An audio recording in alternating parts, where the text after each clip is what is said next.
দ্বিতীয় দফায় রাজনৈতিক দলগুলোর সাথে অন্তর্বর্তীকালীন সরকারের প্রধান উপদেষ্টা আজকে আলোচনায় বসেছেন।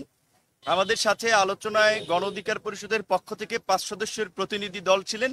আমাদের উচ্চতর পরিষদের সদস্য ফাতেমা তাসনিম, উচ্চতর পরিষদের সদস্য অ্যাডভোকেট নূরের শাহ সিদ্দিকী, যুগ্ম সাধারণ সম্পাদক হাসান আল মামুন এবং সাধারণ সম্পাদক রাশেদ খান এবং সভাপতি হিসেবে আমি ছিলাম।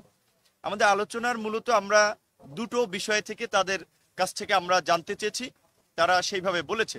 প্রথমত হচ্ছে যে রাষ্ট্র সংস্কারের প্রশ্নে সরকারের অবস্থানটা কি, কারণ জনগণ এবং ছাত্ররা গণ অভ্যুত্থান করেছে একটা নতুন রাষ্ট্র বিনির্মাণ করার জন্য।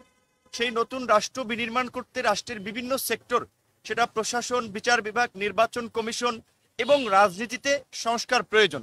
সেই ক্ষেত্রে সরকারের দৃঢ়তা কতটুকু, সরকার কি কারো চাপের মুখে তাদের লক্ষ্য উদ্দেশ্য কিংবা জনগণের প্রত্যাশা থেকে পিছিয়ে যাবে কিনা, নাকি তারা স্থিতিশীল থেকে তাদের লক্ষ্য উদ্দেশ্য অর্জনে এগিয়ে যাবে। যদি তাদের লক্ষ্য উদ্দেশ্যে তারা এগিয়ে যেতে চায় তাহলে তাদের জনগণের সমর্থন লাগবে, রাজনৈতিক দলগুলোর সমর্থন লাগবে। রাষ্ট্র পরিচালনা একটা রাজনীতি, অরাজনৈতিক ব্যক্তিদের নিয়ে শুধুমাত্র সরকার গঠন করে এই রাষ্ট্র সংস্কারের জন্য যে একটা নির্দিষ্ট সময়, সেটা কেউ বলছেন 1 বছর, কেউ বলছেন 6 মাস, কেউ বলছেন 1.5 বছর, কেউ বলছেন 3 বছর।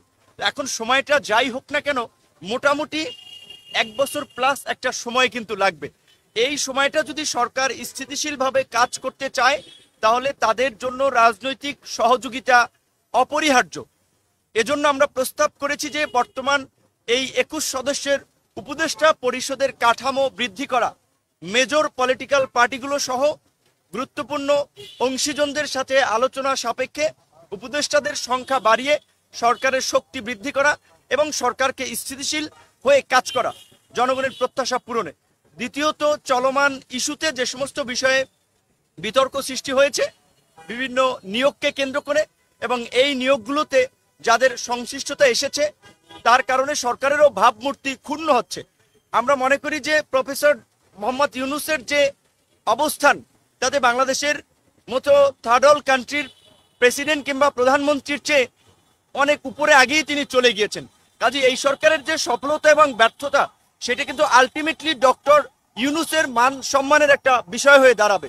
সুতরাং তিনি যদি আমাদের সম্মানিত সাধারণ সম্পাদক যেটা বলেছেন, তার আশপাশে কিংবা তার সরকারের পক্ষ থেকে বিশেষ করে রাজনৈতিক কোনো ইঙ্গিতপূর্ণ বক্তব্য দেয়া কিংবা দল গঠনের বক্তব্য আসলে প্রতিষ্ঠিত রাজনৈতিক দলগুলোর মধ্যে একটা সন্দেহ সংশয় তৈরি হবে।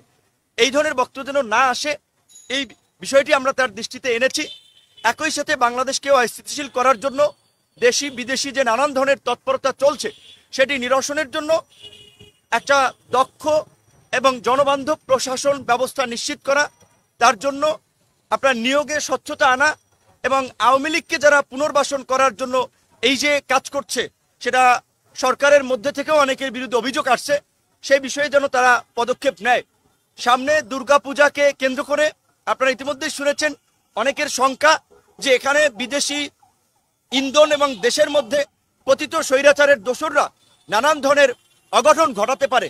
তাই সরকারের পক্ষ থেকে আমাদেরকে এই বিষয়ে সহযোগিতা করার জন্য, সজাগ থাকার জন্য বলা হয়েছে যে বাংলাদেশের মতো দেশে এই যে ক্ষমতার মোহের পরে যে শাসকরা স্বৈরাচারী হয়ে ওঠে, এটা শুধু শেখ হাসিনা একাই হয়েছেন সেটা না, এর আগেও তো আমরা সামরিক শাসন দেখেছি, নির্বাচনের মধ্যে দিয়ে আসা গণতান্ত্রিক সরকারেরও আমরা বিতর্কিত কর্মকাণ্ড দেখেছি। কাজী সংসদের মেয়াদকে কমিয়ে আনা যায় কিনা, বিশেষ করে 5 বছরের পরিবর্তে 4 বছর করা যায় কিনা, এই বিষয়ে আমরা প্রস্তাবনা রেখেছি। এবং আমরা অনেক আগে থেকে এই প্রস্তাবনা রেখে আসছি যে কোনো এক দলের সংসদে একটা আধিপত্য, এটা কার্যকর সংসদ তৈরি করে না। সেজন্য অবশ্যই সংখ্যানুপাতিক নির্বাচন এবং দ্বিকক্ষ বিশিষ্ট সংসদ। আশা করি সরকারের এই সংস্কার কমিশন সকলের আলোচনা মতামতকে মাথায় নিয়ে তারা জন আকাঙ্ক্ষাকে ধারণ করে আগামী রাষ্ট্র সংস্কারের পথে হাঁটবেন।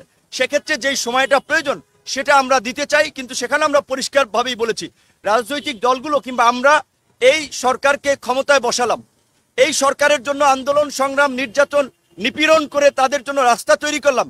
সেই সরকারের সাথে যদি আমাদের দূরত্ব তৈরি হয়, আমরা যদি মন খুলে কথা বলতে না পারি, তাহলে সম্পর্কের অবনতি হবে, যেটা আলটিমেটলি একটা অন্য পরিস্থিতি বয়ে আনতে পারে। সেজন্য আমরা বলেছি সকলের সাথে যেন সহজেই তাদের একটা যোগাযোগ স্থাপন হয় সরকারের সাথে, রাজনৈতিক দল সহ গুরুত্বপূর্ণ অংশীজনের, সেই বিষয়ে আমরা বলেছি। এবং আপনাদের সকলকে ধন্যবাদ জানাই। গণ অধিকার পরিষদই সর্বশেষ আজকের বৈঠকে অংশ নিয়েছে, এর আগেও বিভিন্ন দল অংশ নিয়েছে। আপনারা এতক্ষণ পর্যন্ত থাকার জন্য আপনাদেরকে অনেক ধন্যবাদ।